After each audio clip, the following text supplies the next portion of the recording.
Shalom. First and foremost, I want to give all praises, honor, and glory to Yahweh, Bahasham, Yahushai, Bahasham, Racha Kodash. Double honors to the elders and the apostles of Great Millstone, and peace and blessings to the elect. And today we're going to go into the book of Isaiah, the 35th chapter.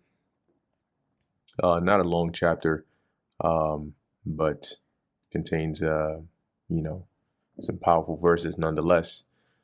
So as you can see in the subheading here, Zion's happy future. And continuing from Isaiah 34, when we read in Isaiah 34, we see that it's going into the judgment, right, that the Lord is going to bring and the destruction that's going to come along with it. Okay. And so leading into Isaiah 35, this is more so now the deliverance. Okay. Because we know that they go hand in hand, right? What is the nation of Israel, starting with the elect, going to be delivered from? The destruction. So this is Isaiah chapter 35, verse 1. The wilderness and the solitary place shall be glad for them, and the desert shall rejoice and blossom as the rose. Now, I want to start off, let me pull up a precept here. I think this should be in Proverbs. Cool.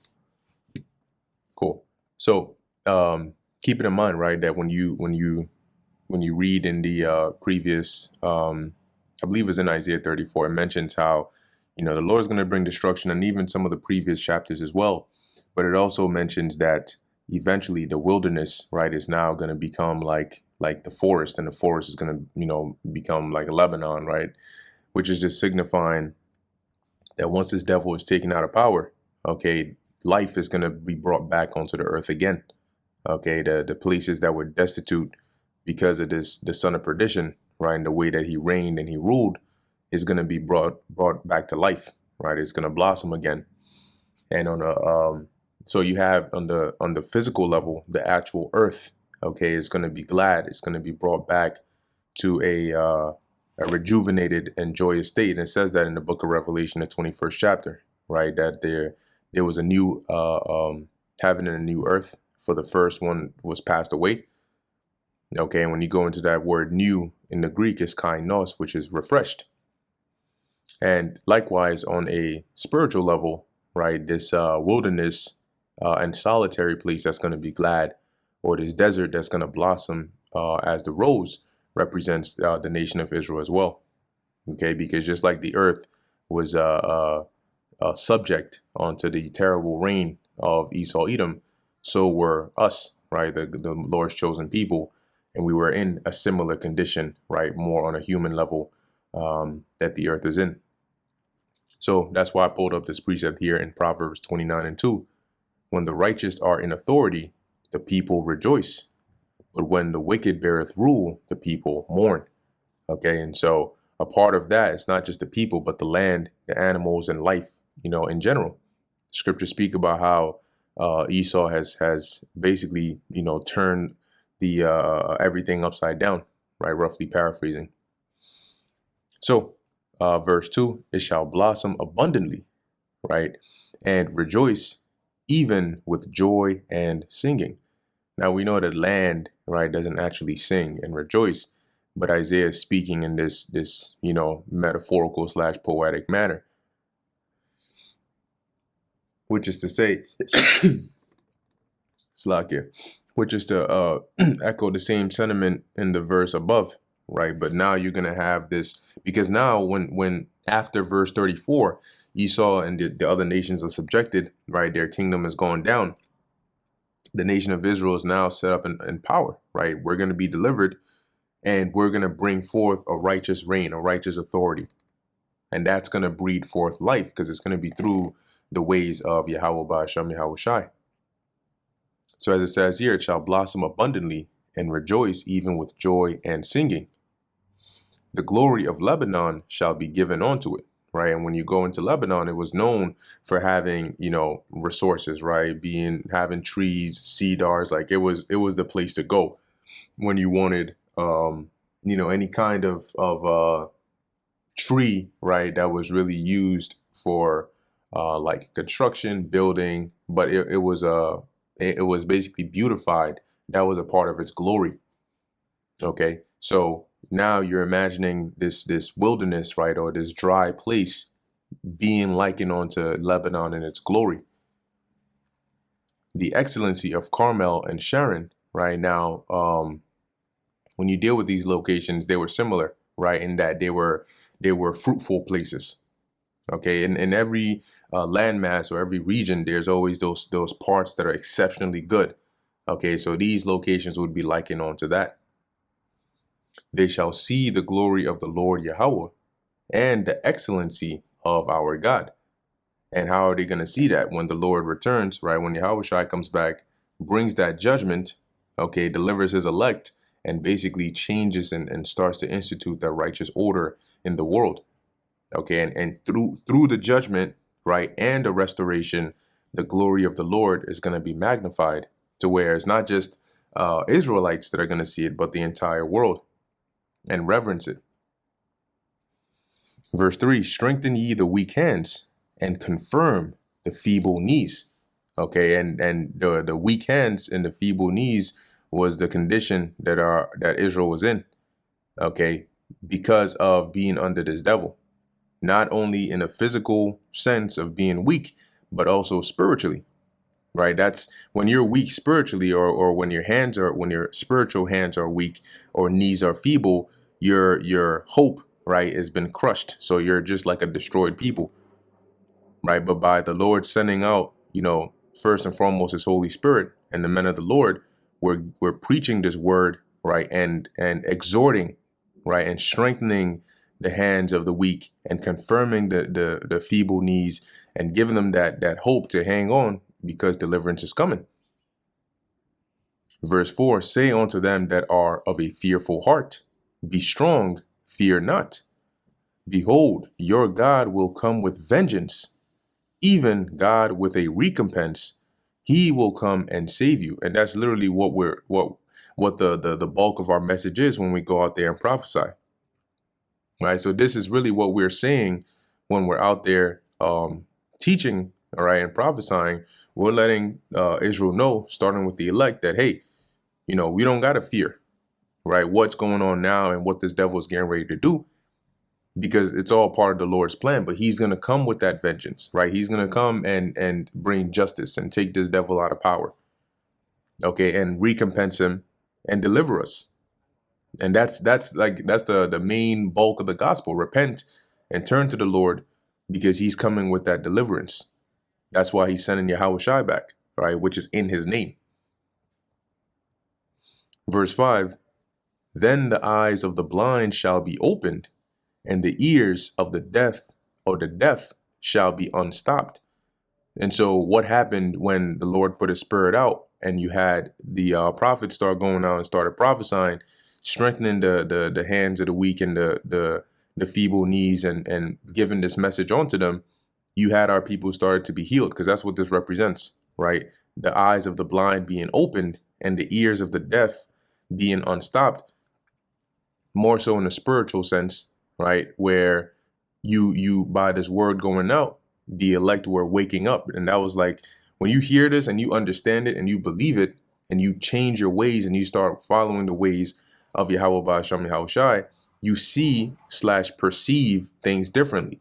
And that's likened onto your eyes being opened, right? You now see and understand, oh, okay, so these are the Edomites, these are the Israelites, this is that. So now history looks different, right? And it's likened onto somebody that's been blind. Remember, when somebody is blind and they can't see fully, their imagination does a whole lot more. And so how they may picture what it is that they can sense, either by hearing or smelling or touch, in their head can look quite different than what it looks like if they were actually able to see it with their own eyes, right? And that difference in perspective is likened onto how we used to see things in the world versus when the Lord opened up our eyes spiritually and how we perceive them now. You see, in the beginning, at first you would see things that Edomites would do, certain things Jake would do, and it would just be like people. You just look at people as people. But now you understand that with the difference in nationality comes the difference in behavior. There's a reason why certain tendencies are more tied to a particular nation of people than another. There's a reason why, there's a certain tragedy that keeps happening to a specific kind of people, right? There's a reason why the earth looks the way it does. There's a reason why, things are going in the direction that they are. Your perception has now changed because your eyes are now opened. So when you watch TV, you watch certain videos, you understand it differently. Same concept with the ears of the deaf being unstopped, right? Being opened spiritually, you can now understand, right, what's really going on. When you hear whether it's the scriptures or whether it's people talk or whatever the case is, your understanding of it is much different. And this came by way of the Lord sending his Holy Spirit, right? And first off, opening the minds and the mouth of the prophets, and in turn causing this chain reaction amongst the people, starting with the elect. Okay. It says here, then shall the lame man leap as an hart. And when you go into an hart, it's like, I think it's like either of the family or a variation of like the rabbit, bunny, whatever that thing is, or deer. Okay, I'm bugging out.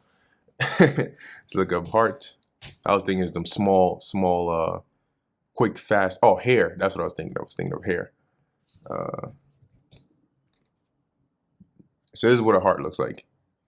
And don't be fooled by the appearance, but that's crazy work.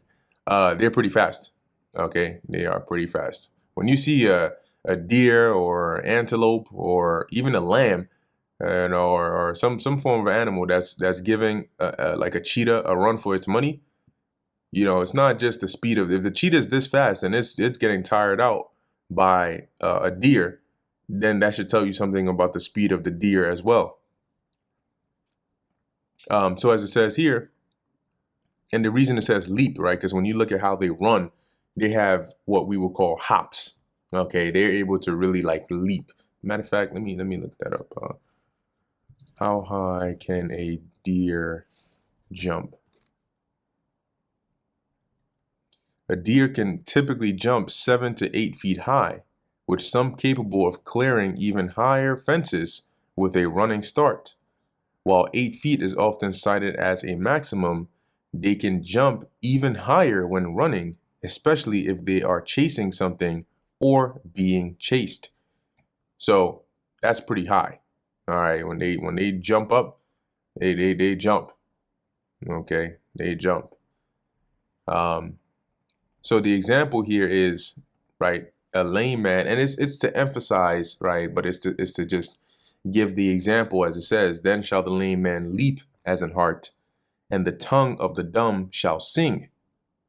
So this is healing, right? This is a representation of going from a state of infirmity or an ailment to being healed.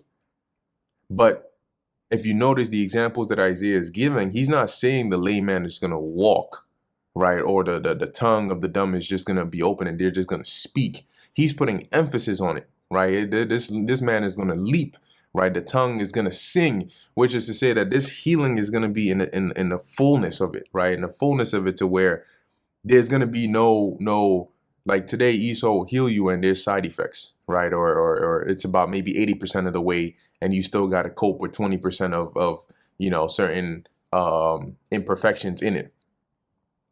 All right. But in this case, it's not going to be like that. So as it says, for in the wilderness shall waters break out and streams in the desert, right? So the overall image here is that of healing, which starts with the word, okay? And it starts in the spiritual sense of first understanding and perceiving the word and being healed in spirit, okay? You have our people today that, those that heard this word and took it seriously, your lifestyle has changed, right? So there's that healing happening. But ultimately, in the flow from verse 4 on down, when the Lord brings this recompense and the Lord saves us, right, saves his people, there is going to be a physical healing that's going to come with that, okay, where the actual physical infirmities and all of that from our people are going to be done away with. And that's mentioned in the book of Revelation, the 21st chapter as well, right, about no more pain, no more crying, no more death, no more sorrow. Those are going to be considered former things that are passed away. Okay, so as it says, in the wilderness shall waters break out and streams in the desert, which once again is that example of a life being brought forth. Okay, but also on the spiritual sense, that wilderness or that dry place representing Israel in a destitute state. All right, but now being given life, right, which is what that water represents. Verse 7, and the parched ground shall become a pool, right? Same sentiment that's being echoed from the latter part of verse 6. And the thirsty land springs of water. In the habitation of dragons, where each lay shall be grass with reeds and rushes, right? Or rushes. Now, when you go into the word dragons, it goes into like jackals of the desert, right? When you look it up in the NLT as an example, but it's signifying, okay, because Isaiah is saying here, the wilderness is going to have water.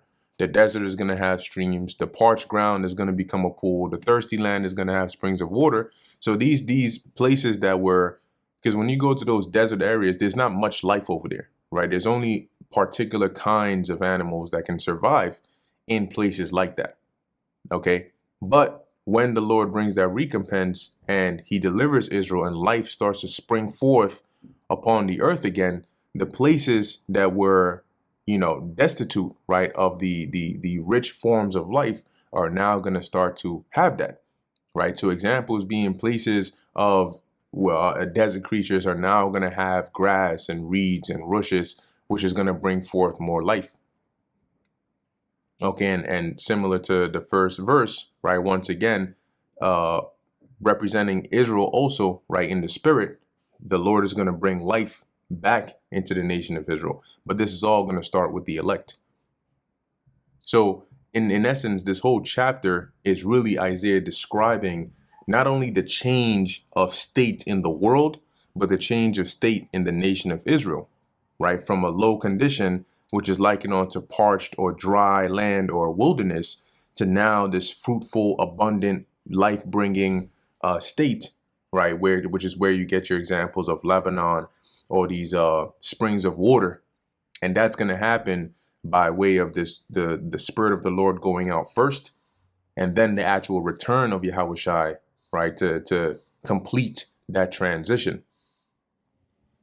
Verse 8, and an highway shall be there, and a way, and it shall be called the way of holiness. Okay, which that highway represents salvation or deliverance.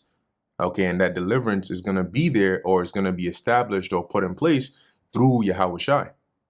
Okay, it's through Yahushai that we're going to be granted access to this highway, which is going to basically allow us to go from wherever we are now to the actual destination, because that's what a highway actually does, right? It connects to two locations, and it allows you to travel smoothly and seamlessly from one place to another.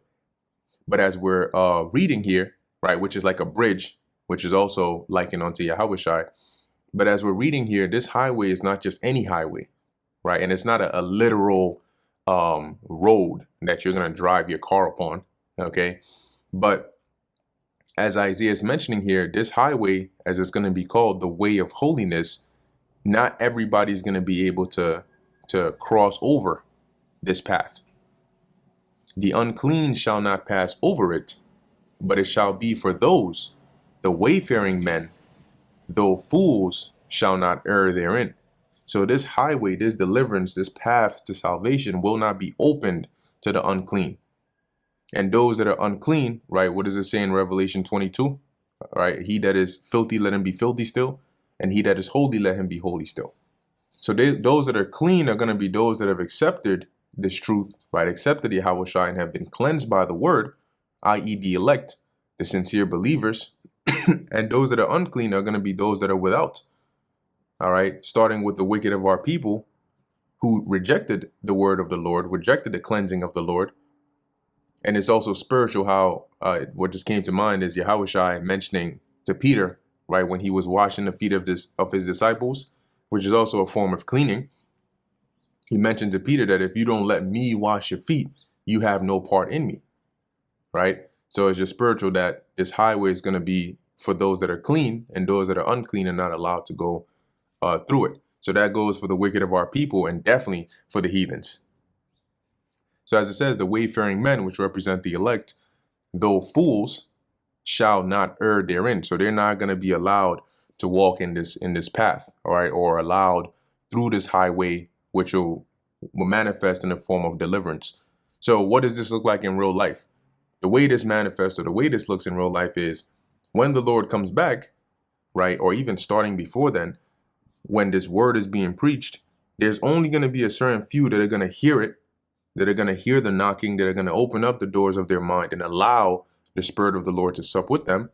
And in turn, when the physical form of this deliverance comes with the chariots and the destruction, only those are going to be allowed through this highway, i.e. getting beamed up and delivered, okay, and separated from this destruction and from the wicked that are left here to be destroyed. Verse 9, no lion shall be there, nor any ravenous beast shall go upon, or shall go up thereon, right? Which the lion and the ravenous beast are what? Danger. Okay, they're a representation of threats or danger, okay, which also signify our enemies or our adversaries.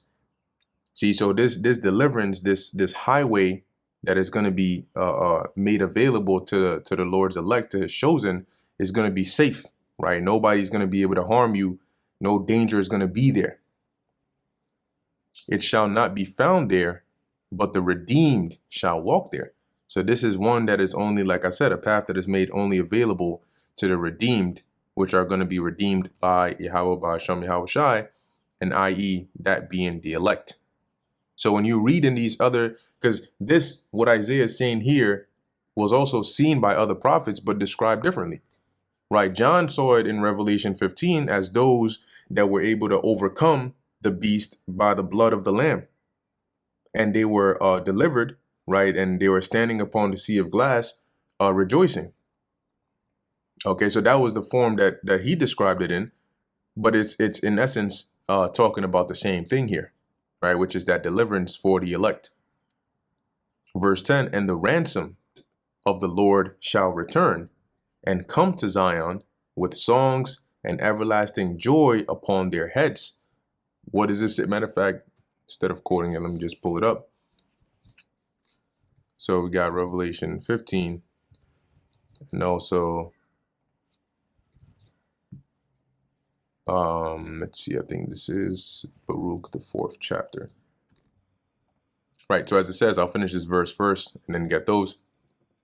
And the ransomed of the Lord, which are the elect, shall return and come to Zion with songs and everlasting joy upon their heads. And then how are they going to get to Zion? By being gathered, right? And that gathering is going to be a form of them being delivered from whatever dangers there are.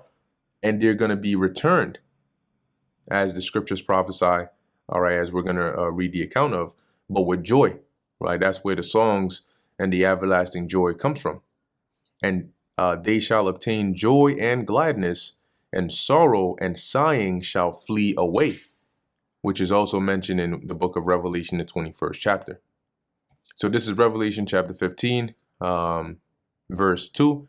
And I saw as it were a sea of glass mingled with fire, and them that had gotten the victory over the beast and over his image and over his mark and over the number of his name, stand on the sea of glass, having the harps of God.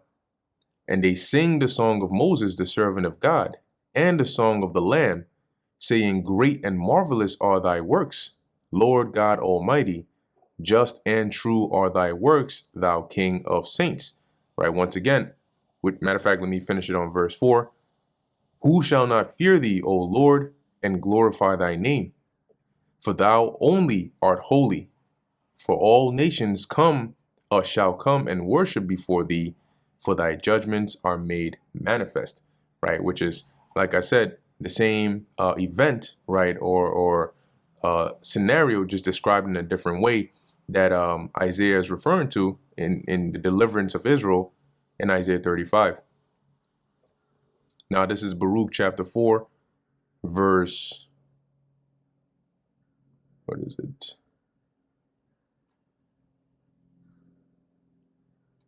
Here we go. Baruch 4 and 36, O Jerusalem, look about thee toward the east, and behold, the joy that cometh unto thee from God. Lo, thy sons come, whom thou sentest away. And then this sons here is referring really to the elect, okay? But it's sons because, as the scriptures say, right, the tabernacle of the Lord is with men, right? So it starts with the men, but it's referring to the elect. And as it says, whom thou sentest away, they come gathered together from the east to the west by the word of the Holy One, which is who? Yahushua, rejoicing in the glory of God. See? So when that deliverance occurs, of course, the elect are going to be rejoicing. I mean, who wouldn't be? Right? Seeing the magnitude of that situation and that event and being spared or being delivered, of course, you're going to rejoice. So lastly, let's get Revelation 21, right? Because it mentioned in Isaiah 35, the sorrow and sighing fleeing away. So this is Revelation chapter 21, verse, I'm going to start at 1 and then jump down. Revelation 21 and 1, and I saw a new heaven and a new earth, for the first heaven and the first earth were passed away, right? Meaning that first age, not the actual physical planet, but that age of Esau's rulership was passed away. And the new one, which is was the ushering in, right, of the kingdom of heaven, was put into place, right? And that was the refreshing, okay, of this actual earth. And there was no more sea. And now I'm going to jump down. There we go, verse 4. And God shall wipe away all tears from their eyes, and there shall be no more death, neither sorrow nor crying, right? Neither shall there be any more pain, for the former things are passed away. You see that? Passed away. So the pain, the sorrow, the crying, those were part of the old age, right? Esau's time. And those are going to be passed away, just like he and his rulership are. And the age of joy, right, and salvation is going to be ushered in through Yahushua, right, through Yahweh Bahasham Yahushua. Okay, and that's why it finishes off in Isaiah 35, right, and sorrow and sighing shall flee away. So that brings us to the end of the book of Isaiah, the 35th chapter. Lord willing, this was edifying to the elect. In closing, I want to give all praises, honor, and glory to Yahweh, Bahasham, Yahushai, Bahasham, Recha Kudash. And until next time, Shalom.